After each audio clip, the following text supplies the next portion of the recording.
नमस्कार, मैं हूं दिव्या। रूबरू बिहार पर आज दिन भर की बड़ी खबरों में आपका स्वागत है। चलिए जानते हैं देश और प्रदेश के अब तक की बड़ी खबरों को। पितरों के मोक्ष के लिए गया में पिंडदान करने का खास धार्मिक महत्व होता है। गया में पितृपक्ष मेला के दौरान लाखों की संख्या में लोग अपने पितरों के मोक्ष के लिए आते हैं। अन्य दिनों में भी पिंडदान करने वाले लोग बड़ी संख्या में गया पहुंचते हैं। इसी कड़ी में ताइवान से गया पहुंचे 6 विदेशी नागरिकों ने फल्गु नदी के तट पर अपने पितरों का पिंडदान किया है। ताइवान के नागरिकों ने मोक्षदायिनी फल्गु नदी के तट पर पूरे विधि विधान के साथ श्राद्ध कर्म की प्रक्रिया पूरी की। ओलंपिक में भारत का प्रतिनिधित्व करने वाली निशानेबाज मनु भाकर ने कहा है कि पिछले बार के ओलंपिक में मैं बहुत नर्वस हो गई थी। इस बार ऐसा ना हो, इसके लिए मानसिक मजबूती की तैयारी मैंने अभी से ही शुरू कर दी है। योगा और प्राणायाम के साथ मानसिक चिंतन भी इस दिशा में कर रही हूँ। पटना के IGIMS में बीजेपी नेता द्वारा हथियार लहराने का मामला तूल पकड़ता जा रहा है। इसको लेकर विपक्ष हमलावर हो गया है और NDA की सरकार पर संगीन आरोप लगा रहा है। बिहार विधान परिषद की कार्यवाही शुरू होने से पहले विरोधी दल की नेता राबड़ी देवी ने इसको लेकर सरकार पर हमला बोला है। राबड़ी देवी ने बीजेपी से पूछा है कि पहले तो जंगल राज की दुहाई देते थे, लेकिन अब जो हो रहा है क्या उसे मंगल राज कहा जाए। प्रधानमंत्री नरेंद्र मोदी आज यानी मंगलवार को केरल में भारतीय अंतरिक्ष अनुसंधान संगठन यानी कि इसरो की 3 प्रमुख तकनीकी इकाइयों का उद्घाटन करने पहुंचे। प्रधानमंत्री ने तिरुवनंतपुरम में विक्रम साराभाई अंतरिक्ष केंद्र का दौरा किया। विक्रम साराभाई अंतरिक्ष केंद्र की अपनी यात्रा के दौरान PM मोदी ने गगनयान मानव अंतरिक्ष उड़ान कार्यक्रम की भी समीक्षा की और गगनयान मिशन से जुड़े अंतरिक्ष यात्रियों से मिले। पूर्व केंद्रीय मंत्री मुख्तार अब्बास नकवी भाजपा लोकसभा कोर कमेटी और प्रबंधन समिति की बैठक में शामिल होने अररिया पहुंचे। भाजपा जिला कार्यालय में आयोजित इस महत्वपूर्ण बैठक में जिले के सभी प्रमुख भाजपा कार्यकर्ता मौजूद रहे, जिन्हें संबोधित करते हुए पूर्व केंद्रीय मंत्री ने कहा कि इस बार के लोकसभा चुनाव में भाजपा इतिहास रचेगी। प्रधानमंत्री नरेंद्र मोदी ने अपने मासिक रेडियो कार्यक्रम में देश के फर्स्ट टाइम वोटर्स से लोकसभा चुनाव में बढ़कर वोट करने का आह्वान किया था। PM मोदी के इस आह्वान के बाद अब चुनाव आयोग ने भी युवाओं को मतदान के लिए प्रेरित करते हुए मेरा पहला वोट देश के लिए शीर्षक से खास थीम सॉन्ग जारी किया है। जमीन के बदले नौकरी मामले में दिल्ली के राउज एवेन्यू कोर्ट में अब 14 मार्च को अगली सुनवाई होगी। मंगलवार को इस मामले की सुनवाई होने वाली थी। CBI ने चार्जशीट दाखिल करने के लिए 2 हफ्ते का समय मांगा, जिसके बाद अदालत ने CBI को 2 हफ्ते का समय देते हुए 14 मार्च तक के लिए सुनवाई टाल दी है। बता दें कि राजद सुप्रीमो लालू यादव और पूर्व मुख्यमंत्री राबड़ी देवी समेत 17 आरोपितों के खिलाफ CBI इस मामले में चार्जशीट दाखिल कर चुकी है। केंद्र सरकार ने किसानों के लिए PM किसान सम्मान निधि योजना शुरू की है। इस स्कीम में किसानों को सरकार द्वारा आर्थिक सहायता दी जाती है। वर्तमान में किसान इस स्कीम की 16वीं किस्त का इंतजार कर रहे हैं। सरकार 28 फरवरी 2024 को किसानों के अकाउंट में योजना की 16वीं किस्त जारी करेगी। राहुल गांधी को लेकर बात करते हुए प्रशांत किशोर ने कहा है कि राहुल गांधी ऐसे समय में यात्रा लेकर निकले हैं जब उन्हें गठबंधन को एकजुट करने पर फोकस करना चाहिए। उन्होंने कहा कि राहुल सीट शेयरिंग के वक्त सड़क पर घूम रहे हैं। इस वक्त उन्हें सभी नेताओं के साथ बैठकर बात करनी चाहिए थी। वह जिस तरह से विदेशों में जाकर बात करते हैं, ठीक वैसे ही उन्हें यहाँ विपक्षी नेताओं से बात करनी चाहिए थी। कांग्रेस अभी तक जनता की नब्ज नहीं पकड़ पा रही है। भारतीय क्रिकेट में एक अनोखा रिकॉर्ड बन गया है। आज से पहले यूं तो कई बल्लेबाजों ने शतकीय पारी खेली होगी, लेकिन मुंबई के 2 खिलाड़ी ने शतक बनाकर इतिहास रच दिया है। आमतौर पर देखा जाता है कि बैटिंग लाइनअप में नंबर 10 और 11 पर ऐसे खिलाड़ी बल्लेबाजी के लिए आते हैं जो सिर्फ गेंदबाज होते हैं और किसी तरह थोड़ी बहुत बल्लेबाजी कर पाते हैं। नंबर 10 और 11 के खिलाड़ियों से बल्लेबाजी में कोई उम्मीद नहीं की जाती है, लेकिन मुंबई के लिए खेलते हुए नंबर 10 और 11 के बल्लेबाजों ने कमाल कर दिखाया है। केंद्रीय रक्षा मंत्री राजनाथ सिंह ने कहा कि हमें किसी मोर्चे पर कमजोर समझना गलत है। चीन से हमारी बातचीत जारी है, जल्द ही कोई न कोई समाधान निकलेगा। राजनाथ सिंह ने इस दौरान राहुल गांधी पर निशाना साधा और कहा कि उन्हें ये बताना चाहिए कि चीन ने भारत में कहां और कितने जमीन पर कब्जा कर रखा है। लेजेंडरी सिंगर पंकज उधास का निधन हो गया है। 72 साल की उम्र में उन्होंने अंतिम सांस ली। पंकज की बेटी नायाब उधास ने सिंगर की मौत की खबर शेयर की है। हर कोई सोशल मीडिया पर नम आंखों से सिंगर को आखिरी श्रद्धांजलि दे रहा है। वित्त मंत्री ने उद्योग को आश्वासन दिया है कि प्रधानमंत्री नरेंद्र मोदी के नेतृत्व वाली सरकार के तीसरे कार्यकाल में भी सुधार जारी रहेंगे। उन्होंने अपने संबोधन में कहा है कि 2047 तक विकसित भारत का लक्ष्य हासिल करने में उद्योग की भूमिका महत्वपूर्ण है। टीम इंडिया के तेज गेंदबाज मोहम्मद शामी वनडे विश्व कप 2023 से एंकल की चोट से जूझ रहे थे। टूर्नामेंट के दौरान उन्होंने दवाइयों के जरिए अपने दर्द पर काबू पाया और भारत के लिए उत्कृष्ट प्रदर्शन भी किया। 22 फरवरी को अनुभवी गेंदबाज एंकल सर्जरी के लिए लंदन रवाना हुए थे। सोमवार को उनका सफलतापूर्वक ऑपरेशन हो चुका है, जिसकी जानकारी खिलाड़ी ने ट्वीट करके दी है। इस बीच प्रधानमंत्री मोदी ने उनके स्वास्थ्य में जल्दी सुधार होने की कामना की है।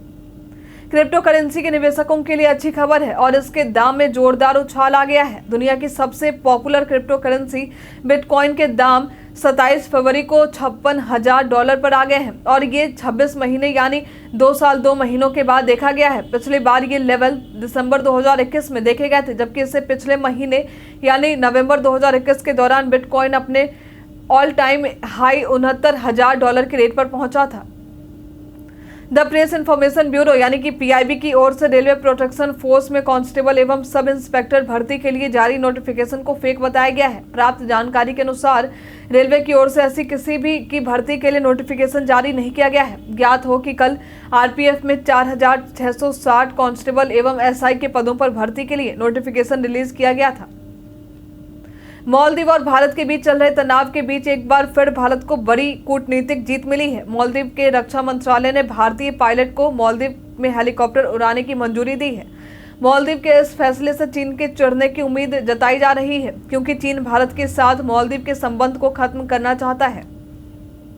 लोकसभा चुनाव से पहले पिछले कई दिनों से अटकलें लगाई जा रही थी कि कांग्रेस के वरिष्ठ नेता कमलनाथ बीजेपी में शामिल हो सकते हैं। हालांकि इस पर कांग्रेस के कई बड़े नेताओं ने विराम लगाते हुए कहा है कि ये महज अफवाह है, लेकिन अब खुद कमलनाथ का बयान सामने आया है। दरअसल अटकलों के बीच कमलनाथ ने बीजेपी ज्वाइन करने के सवालों पर सवालिया लहजे में ही जवाब देते हुए कहा कि क्या कभी मेरे मुंह से सुना है कि मैं कहीं जा रहा हूँ। अगर आप विदेश में घूमने के शौकीन हैं तो आपके लिए ये खुशखबरी है। नोएडा में जल्द ही जापानी और कोरियन सिटीज बनने जा रही है, जिसके लिए सैकड़ों हेक्टेयर जमीन का अधिग्रहण किया जाएगा। दोनों शहरों के विकास के लिए तकरीबन 2,444 करोड़ रुपए खर्च होने की उम्मीद है। पीएम मोदी ने मंगलवार को केरल के तिरुवनंतपुरम में विक्रम साराभाई अंतरिक्ष केंद्र का दौरा किया। इस मौके पर पीएम मोदी ने देश को उन चारों अंतरिक्ष यात्रियों से रूबरू कराया जो गगनयान मिशन के तहत अंतरिक्ष में जाएंगे। पीएम मोदी ने इस मौके पर कहा कि चंद्रमा के साउथ पोल पर तिरंगा फहराकर हमने इतिहास रचा है।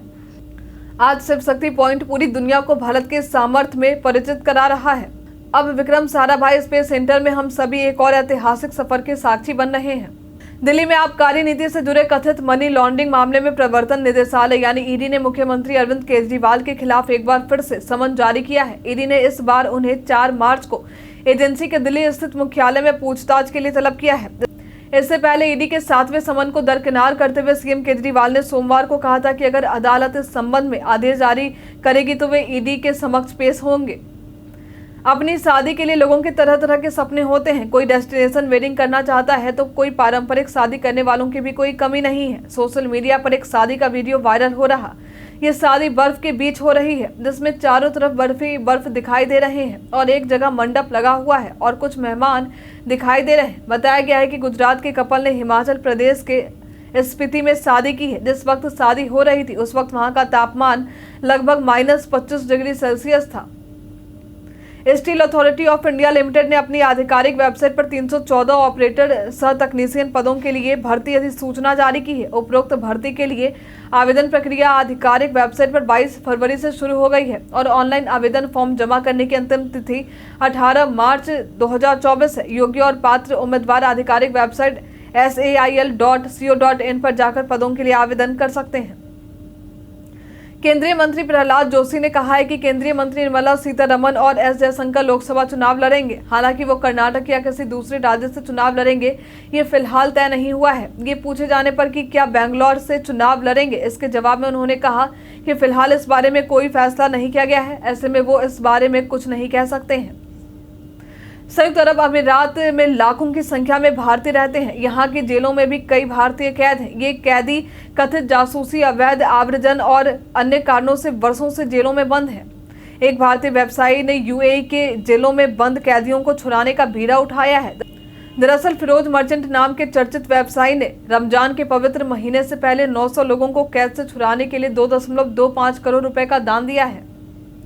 भारत जोड़ो न्याय यात्रा पर थोड़ा ब्रेक लगाकर कांग्रेस नेता राहुल गांधी यूके के दौरे पर गए हैं। यहां वो कैम्ब्रिज यूनिवर्सिटी में संवाद करेंगे।